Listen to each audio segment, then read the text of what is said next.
Yo, what's going on, Planet S.O.N family? It's your main man, JD. Thank you for tuning in. This is Drinks with JD.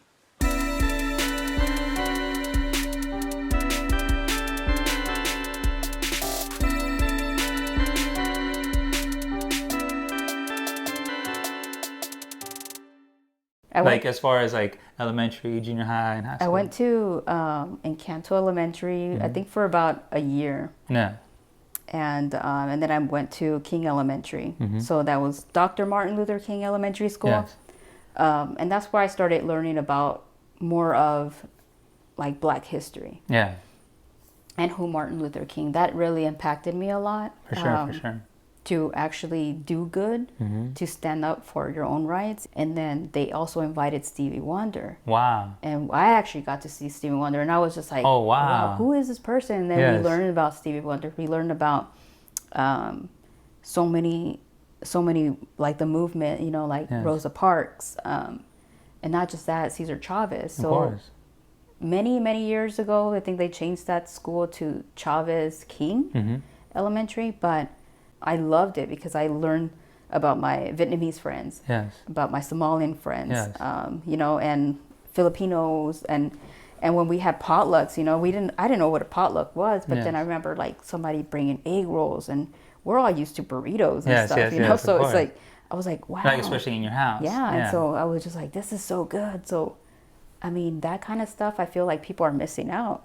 But it was just great. It was great learning about all of that history and the people that lived it and how, you know, it affects you as a kid. It could change you, and you could listen to the history, and that history people need to know. Of course. And now you see like Black Lives Matter. You see all of this stuff, and you see these like millennials, you know, don't know who really the whole history. So it's very important to just not just focus on your own community or your, you know, like Latinos or anything, but to focus on everybody else, and to be like, we're all human, we all bleed, like, so in the end we're all one race, the human race. Right. I love the fact that you're highlighting that you're highlighting everything right now, like what you're just saying, because to me that's exactly what San Diego is. I'm so proud to be a San Diegan, because growing up we saw the diversity. You know, right now you just mentioned your Vietnamese and you know, your Black friends.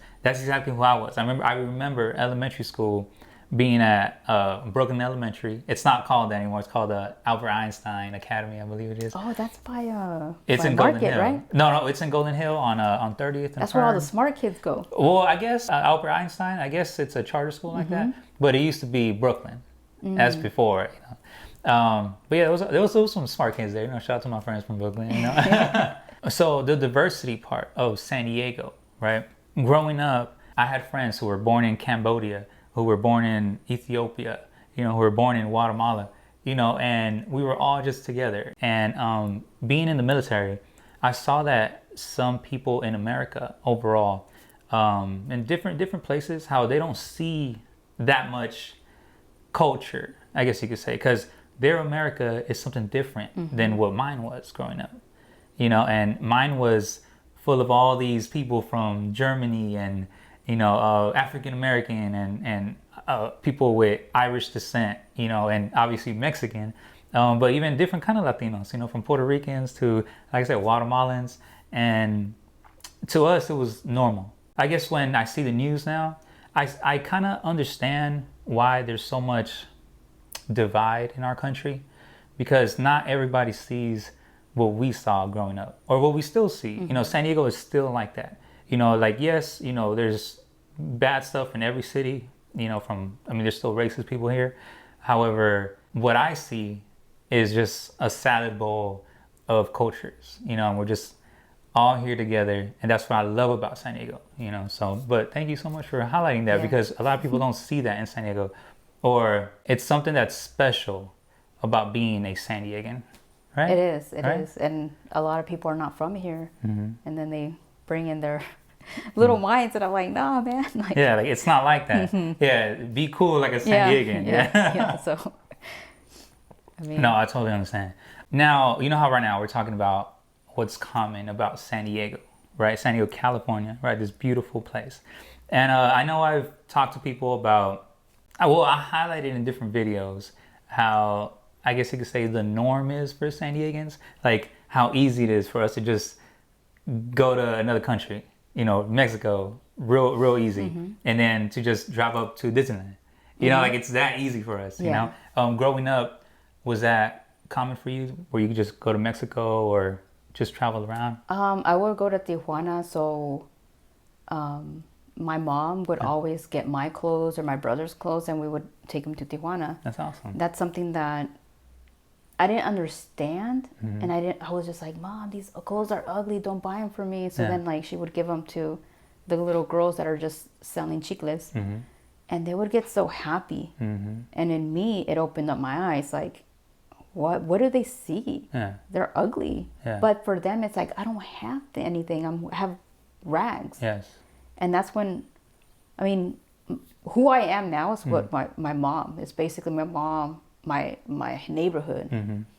I mean, I've gone to Saguayo and everything, visit my mom's family, and then Mexico City. But I've never really had like a luxurious where I'm traveling, I'm having like vacations, because my dad always was like work. And even with his business, I was just like, I was his little secretary, just dealing with numbers, like, and he would do estimates, and I would just be a little kid because he really didn't have anyone, and I would just write down everything. So it was just like, with him having a little bit of broken English, I had obviously English, so it was just me translating everything.